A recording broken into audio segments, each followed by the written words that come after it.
At some time in our life, we all have an authority figure. As young kids, we have parents that are our bosses. They're our authority relationships. We have coaches or real bosses if we decide to have a job. I know that there's some people, because I've been teaching for 35 years, that have a rebellious spirit around authority. You want to kind of upset the norm. And I was that person at times too, particularly if it was an authority figure that I didn't like and respect. But I want for a moment to think about you. I want you to think about being in a relationship with an authority figure, a coach or a boss, and really holding up the mirror to see if you are what we consider a coach's dream. Somebody that's highly respected and valued.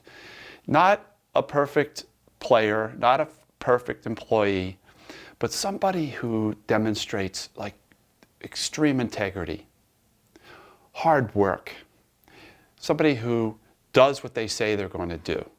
Somebody who, you can trust and you can rely on them and is competent, is really good at what they do. Sometimes as a college basketball coach, I would have a player who had a coach's dream attitude. I loved all those things: hard work, loyalty, respect, trust, but they weren't very good.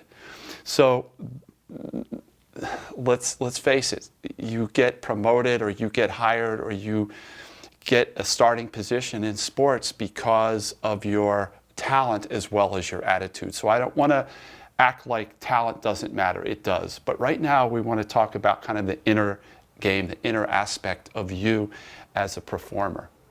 So the best way I know to do this, rather than asking yourself, because you may be deluded, you may think you're a great teammate. You may think that coach loves you, or that you were one of the best on the team as far as attitude goes, and maybe you were. The only way to really know that is to ask some coaches. So what I have you do is to get in touch with a few of your past coaches and first ask them about some players that they've had that were considered coaches' dreams in their mind. Players that they could never worry about that they were going to do some funky stuff off the court or off the field, that they were trustworthy, that they kept their word, that they worked their butts off. And who were those players? Not necessarily the best players you ever had, but the players with the best attitude you ever had, and let them describe that person.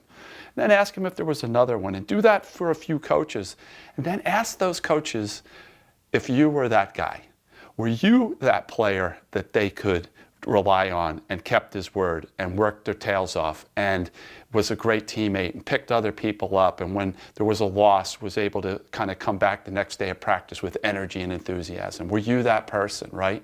Because if you ever find yourself in the role that I'm in now as a teacher, and you're in front of a classroom, or that you are in the locker room or in the dugout, or you are in the boardroom as a business owner or a manager, and you have people that are reporting to you, that you have authority over, you really are hoping that they have great attitudes. Trust me, it's a real drag to get up here, be prepared for class, really want to present my message, teach you, and then there's one or two students that come in super late, or they're disruptive, or they're rude and they interrupt other people, or they talk over other people. It's a drag.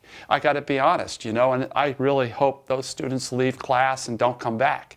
And when you have a team and you have a player that kind of is always rubbing, the against the grain, and that's tough to deal with, And sometimes as a coach, you have to look at yourself and say, maybe there's a reason for that. Maybe that I'm not coaching at the best possibility. Maybe I'm not always keeping my word. I tell my players that we're going to end practice at a certain time, and I keep them over 20 minutes. And they start not trusting what I say. I mean, that's subtle, but that will happen, right? So as a coach, as a boss, as a teacher, as an authority figure, you also have to be checking yourself constantly to make sure that you're being that dream to them, as well as expecting it back from them to you. You, as a class, the reason I'm doing this for you as a gift is because you were a teacher's dream. You were a great class for those 8 weeks I had you. I loved your energy and your commitment. So here's my gift back to you, because remember, what goes around comes around. You get something, you usually give it back, right? And I'm giving it back to you. Thank you.